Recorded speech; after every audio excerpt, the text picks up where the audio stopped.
Hello दोस्तों, कैसे हैं आप सब। उम्मीद करती हूँ अच्छे और मस्त होंगे। आज की कहानी है। सुबह 5 बजे नाश्ता बनाकर परेशान हुई बड़ी बहू।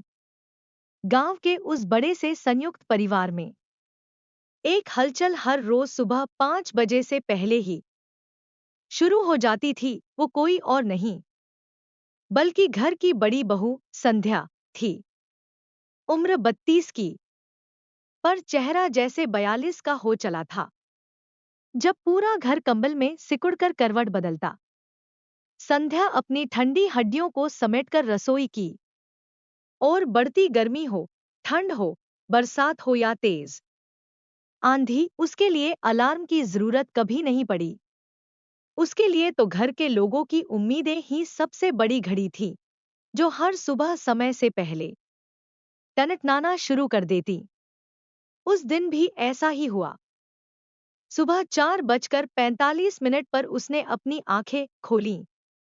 उठते ही उसने सबसे पहले अपनी सूजी हुई आंखों को हाथ से मलते हुए किचन की ओर देखा।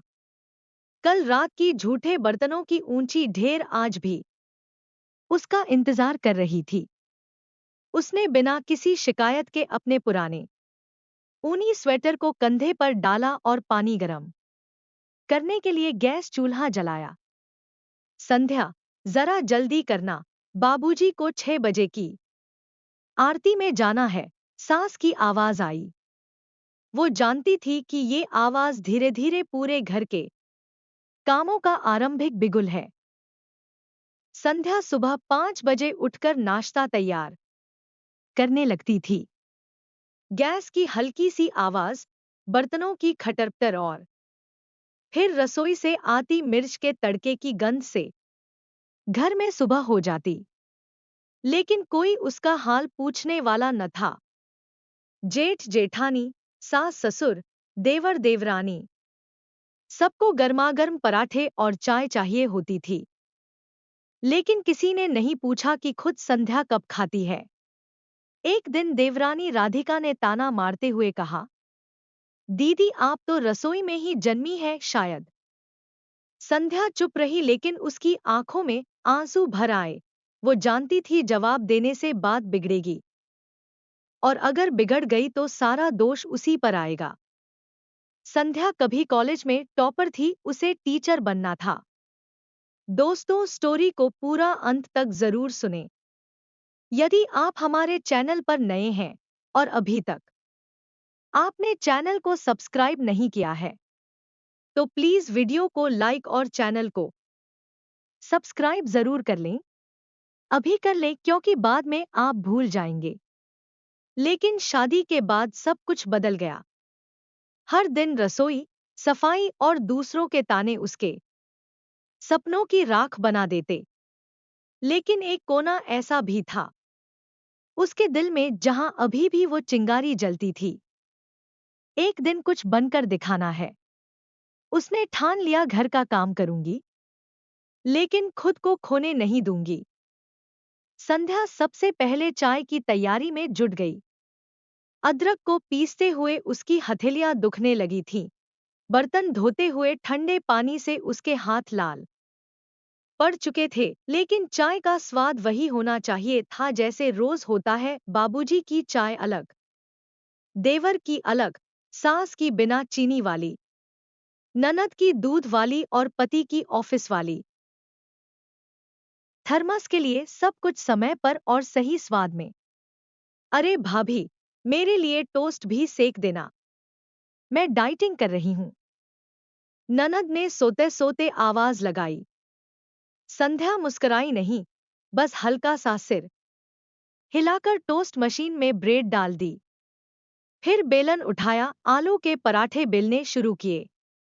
एक हाथ से बेलन चलाना और दूसरे से दूध उबालना उसके लिए कला नहीं, मजबूरी थी। अभी वो पराठे सेंक ही रही थी कि पीछे से देवर आ गया।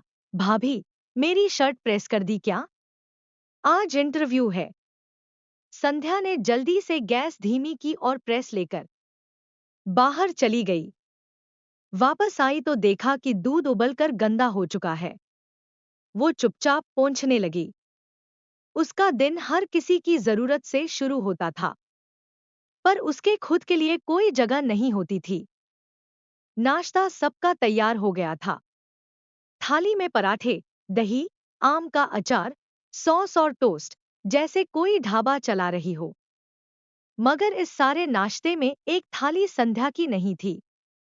भाभी, एक कप कॉफी बना दो न प्लीज। देवरानी मुस्कुरा कर आई। संध्या थकी हुई थी, पर चेहरे पर कुछ न था, बस वही चिरपरिचित चुप्पी और एक आदत सी। उसने कॉफी बनाई, पर अपनी थाली उठाई ही नहीं। उसे आदत थी बाद में खाने की, पर अक्सर तब तक कुछ बचता ही नहीं। जब सब लोग नाश्ता करके उठे और टीवी रूम की ओर बढ़े, संध्या अकेली किचन में थी, जैसे एक मशीन जो सबकी भूख मिटाती है, पर अपनी भावनाएं छुपा लेती है। उसने खुद के लिए एक अधजला पराठा उठाया, बचा हुआ दही लिया और एक कोने में बैठ गई। मगर तभी आवाज आई, संध्या, दाल भी बना देना, दोपहर को मेहमान आ सकते हैं। उसने थाली वापस रख दी। उसकी भूख नहीं मरी थी, उसका आत्मसम्मान मरा था। बड़ी बहू के संघर्ष की यह शुरुआत दिखाती है कि घर में सबसे पहले जागने वाली, सबसे अधिक काम करने वाली और सबसे कम सराहे जाने वाली सदस्य अक्सर बड़ी बहू होती है। उसकी सुबह किसी घड़ी से नहीं, जिम्मेदारियों से शुरू होती है। हर काम में उसका नाम होता है, पर उसके हिस्से में ना आराम आता है, ना मान। संध्या जब रसोई में पराठे सेंक रही थी, गैस की आंच जैसे उसके सीने को भी भीतर से जला रही थी। हर सुबह की तरह इस सुबह भी रसोई में धुआं भर गया था। खिड़की से आती ठंडी हवा और चूल्हे की गर्मी के बीच वह जूझ रही थी, पर उस धुएं में कुछ और भी छुपा था। उसकी चुप्पी, उसका दर्द। रसोई की दीवारों पर उसकी थकान के निशान थे। चूल्हे पर उसके आंसुओं की भाप उड़ रही थी। वह अकेली नहीं थी, पर फिर भी अकेली थी। इतने सारे लोगों के बीच, इतने सारे रिश्तों के बीच, उसकी भावनाओं का कोई मोल नहीं था। भाभी, थोड़ा जल्दी करो ना, लेट हो रहा है। ऑफिस को देवर ने आवाज लगाई। उसने बिना कुछ बोले दो पराठे थाली में रखकर टेबल पर रख दिए। जब देवर ने टेबल पर देखा कि अचार नहीं रखा है, तो कहा, भाभी, अचार नहीं है क्या? संध्या ने धीमे स्वर में कहा, रसोई में है, निकाल लो। बस इतना कहना ही जैसे अपराध हो गया। सास तुरंत पीछे से आई और बोली, संध्या, तेरे बोलने का ढंग कुछ ठीक नहीं है। छोटी बहुएं सीखेंगी क्या तुझसे? संध्या ने नजरें झुका ली। उसकी चुप्पी फिर से धुएं में छुप गई।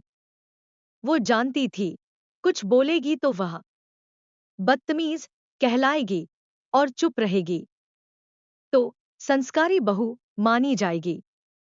हर सुबह की तरह इस बार भी संध्या ने सबकी पसंद की चाय बनाई। बाबूजी को अदरक वाली, सास को तुलसी वाली, देवरानी को कॉफी, ननद को ग्रीन टी और पति को ऑफिस के लिए फ्लास्क में चाय। पर खुद के लिए एक बार फिर वही पुराना प्याला, जिसमें या तो चाय ठंडी हो जाती या बनाने का समय ही न मिलता। जब उसने थकते थकते दीवार का सहारा लिया और बैठने लगी, तभी आवाज आई, बहू, मेरी दवाई लानी थी, भूल गई? वो बिना कुछ कहे उठी और अलमारी की ओर चल पड़ी। थकावट से पैर कांप रहे थे, पर किसी ने नहीं पूछा, तू ठीक है न संध्या? संध्या को हर रिश्ते ने एक नाम दिया था, बेटी जैसी बहू, बहन जैसी भाभी, माँ जैसी बड़ी बहन। बट किसी ने ये नहीं पूछा कि संध्या अपने लिए क्या है।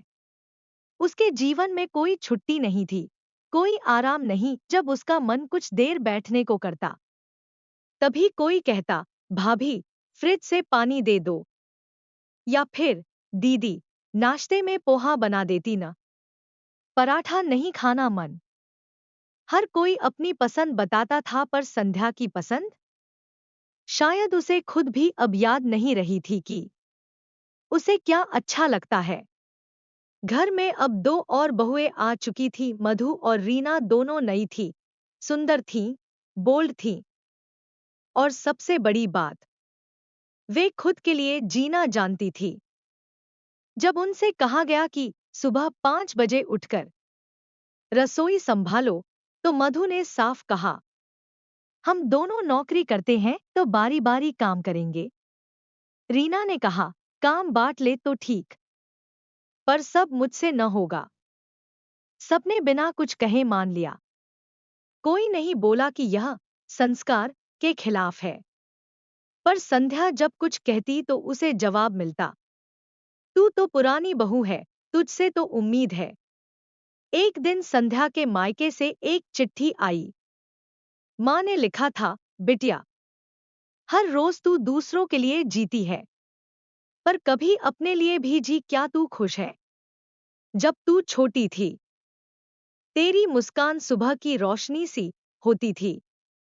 अब तेरी तस्वीर में भी वो रोशनी नहीं दिखती। संध्या ने चिट्ठी पढ़ते पढ़ते खुद को आईने में देखा। उसकी आंखों में नमी थी, पर कोई रोशनी नहीं। संध्या की चुप्पी अब घर की दीवारों में बस गई थी।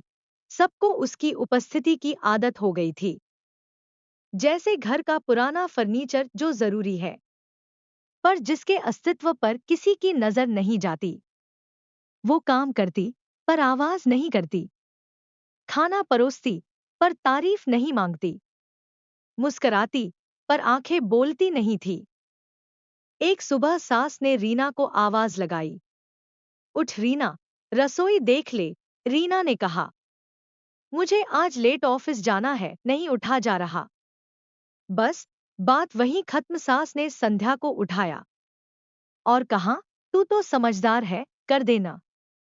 संध्या ने मन ही मन सोचा, तो क्या समझदार का मतलब यही है कि मैं हर रोज खुद को भूल जाऊं?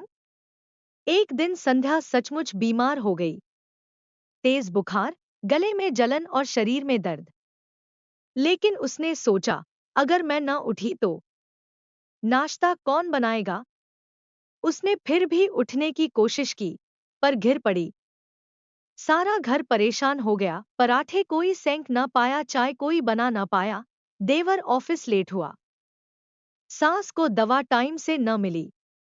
बाबूजी भूखे ही आरती चले गए। बाबूजी जब लौटे तो देखा संध्या बिस्तर पर पड़ी थी। सारा घर अस्तव्यस्त था। उन्होंने धीरे से उसके सिर पर हाथ फेरा और कहा, बहू, तू तो इस घर की असली शक्ति है। तेरी कीमत आज समझ में आई। माफ कर दे बेटा, हमने तुझे मशीन समझ लिया था। उनकी आंखों से आंसू बह निकले। पहली बार किसी ने उसे महसूस किया था। संध्या की तबीयत खराब होने पर सास ने रसोई संभाली। पराठे जले, दूध उबला और गिर गया। चाय कड़वी बनी। सास परेशान हो गई। उन्होंने पहली बार समझा कि संध्या की जगह लेना आसान नहीं था। रसोई में गैस तो जल रही थी, पर साथ में उनके मन में अपराध बोध की आंच भी सुलग रही थी। देवर और ननद दोनों संध्या के पास आए, बोले, भाभी, हमें माफ कर दो, कभी सोचा ही नहीं कि तुम्हारी भी थकावट होती होगी। संध्या मुस्कुराई नहीं, बस नजरें झुका ली। उसकी चुप्पी ही उसका जवाब था। माफी तो मिल गई, पर जो सालों की थकान थी, क्या वह 2 शब्दों से मिट सकती थी? संध्या ने एक निर्णय लिया। अब हर सुबह नाश्ता सब मिलकर बनाएंगे। हर किसी की बारी होगी, हर किसी का काम बंटेगा। शुरू में सबको अजीब लगा, पर धीरे धीरे उन्हें आदत पड़ गई। अब रसोई सिर्फ संध्या की जिम्मेदारी नहीं थी। अब घर में नई व्यवस्था थी। सब समय से उठते, मिलकर काम करते। रसोई में हंसी सुनाई देती, शिकायतें कम हो गईं। संध्या की आंखों में अब थकावट की जगह चमक थी। उसने खुद को फिर से जीना शुरू कर दिया था।